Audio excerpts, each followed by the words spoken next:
Hello class 11, welcome to another video. In this video I will be doing with you the next portions of Jimmy Valentine. Before this we have seen that Jimmy Valentine has come to Elmore and how love has changed this person totally. He had decided to adapt honest means and open a shoe store, and he had taken up the name of Ralph D. Spencer. Not only that, he had actually fallen in love, and he is compared to a phoenix, which is a bird which again takes birth from the ashes of his dead body. Now, next portion. At the end of a year, the situation of Ralph Spencer was this. He had won the respect of the community. His shoe store was flourishing. It was going very well. He and Annabel were engaged to be married in 2 weeks. Mr. Adams, the typical plodding country banker, approved of Spencer. Annabel's pride in him almost equaled her affection. He was much at home in the family of Mr. Adams and that of Annabel's married sister, as if he were already a member. So what happened after the end of a year? Ralph D. Spencer, his business was going great, and he had opened up a shoe store. It was flourishing. It was great, and he had been engaged to his lady love, and he has become a family member. One day, Jimmy sat down in his room, wrote this letter, which mailed to the safe address of one of his old friends in St. Louis. So one day he sat down and he wrote a mail to his friend. Let's read out what was the mail. Dear old pal, pal here means friend, I want you to be at Sullivan's Place, the name of a place in Little Rocks, next Wednesday night at 9 o'clock. I want you to find out some little matters for me, and also I want to make you a present of my kit of tools. I know you'll be glad to get them.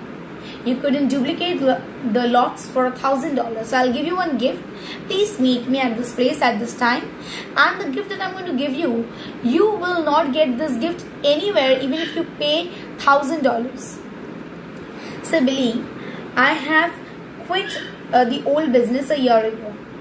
I have got a nice store. I'm making an honest living, and I'm going to marry the finest girl on earth 2 weeks from now.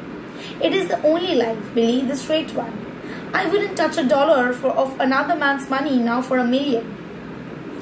After I get married, I'm going to sell out and go west, where there won't be any such danger of having old scores brought up against me. I tell you, Billy, she's an angel. She believes in me, and I wouldn't do another crooked thing for the whole world. Be sure to be a Sully's, for I must see you. I'll bring you along the old souls with me. Your old friend Jimmy. So I want to start a new life. I've fallen in love with a girl, and she's an angel because she has changed my life completely. Now I wouldn't touch anybody's money, even if it is a million rupees. So please, it's not rupee for them. So even if it's $1 million, so I won't touch it. So I want to start a life after our marriage. We'll go to the west, so that there can be no stress and no sign of my old life anymore. Before I part with my old life, I want to gift you a toolbox. On the Monday night, after Jimmy wrote this letter, Ben Price jogged obtrusively into Elmore. It means unnoticed. Ben Price came without being let anyone notice. He lodged about town in his quiet way until he found out what he wanted to know. From the dark store across the street from the Spencer's shoe store, he got a look at Ralph D. Spencer. So he had come in a disguise, and whatever information he wanted to collect, he had collected it, and he saw Ralph D. Spencer in that shoe store. Going to marry the banker's daughter, are you, Jimmy? Said Ben to himself softly. Well, I don't know. So Ben said to himself, oh, so you want to get married to that banker's girl so that you can get a lot of money. The next morning, Jimmy took breakfast at the Adamses. He was going to the Little Rock that day to order his wedding suit and buy something nice for Annabel. That would be the first time he had left town since he came to Elmore. It had been more than a year now since those last professional jobs, and he thought he could safely venture out. So, it was the first time after he had come over here. Other than business, he is going out for some other reason. And he had his breakfast and he wanted to go to Little Rock in order to get his wedding suit. Along with that, he's also going to get something for Annabelle. After breakfast, quite a family party went down together. Mr. Adams, Annabelle, Jimmy, Annabelle's married sister, and with her 2 little girls aged 5 and 9. They came by the hotel where Jimmy still boarded. He ran up to his room, brought along his suitcase. Then they went on to the bank. There stood Jimmy's horse, buggy, and Dolph Gibson, who was going to drive him over to the railway station. So all of them, they had a good get-together together. Mr. Adams, Annabelle, her married sister, 2 more kids. They went where Jimmy was staying, and Jimmy went there, brought his suitcase, and then with a horse carriage he was drove by Dolph Gibson. All went inside the high carved oak railings into the banking room. Jimmy included, for Mr. Adams' future son-in-law was welcome everywhere. So Jimmy was the owner's son-in-law, so he was getting enough respect, he was welcomed everywhere.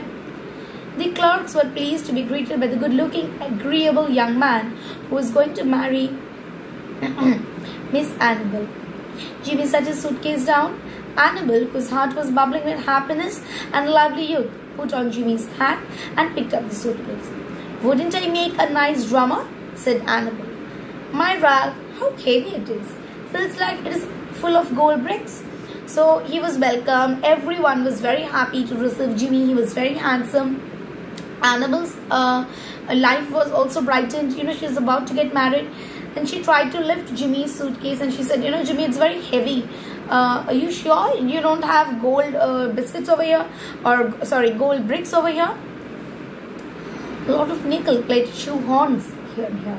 So he lied. He said, "No, these are only meant for shoes that I am going to return.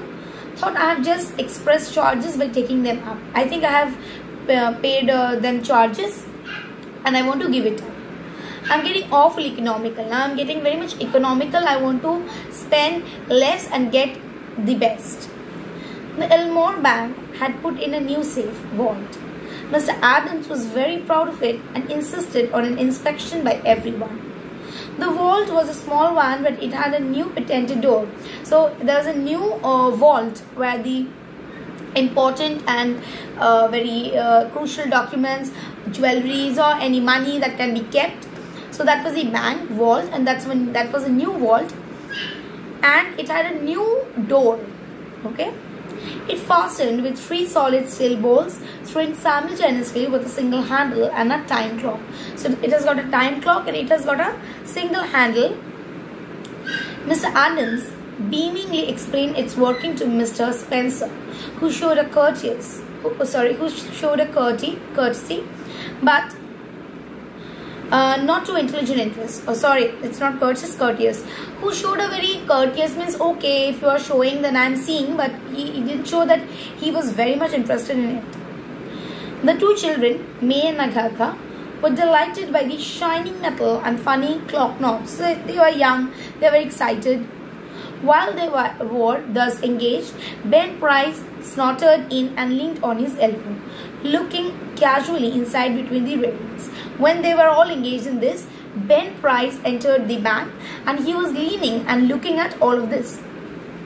He told the teller that he didn't want anything. He was just waiting for a man he knew. So he said that no, I'm not. He said to a tailor boy, "No, I'm not waiting for anyone. I'm just waiting for a friend of mine, and I'm just for no purpose." Suddenly, there was a scream or two from the women. Suddenly, there was a scream and a commotion. Commotion means a confused state of affairs. Unperceived by the elders, May, the 9-year-old girl in a spirit of play, had shut Agatha in the vault. So that girl, May, she had shut her own sister in that vault. Okay? and they were just playing. So in the matter of a game, she has just shot Agatha. She had then shot the balls and turned the knob of the combination as she had seen Mr. Adams do. And then she has turned the knobs and turned the combination that she has seen Mr. Adams do. What happens next, I will teach you in my next video. Hopefully you are enjoying the lesson because it's a very interesting one. Thank you.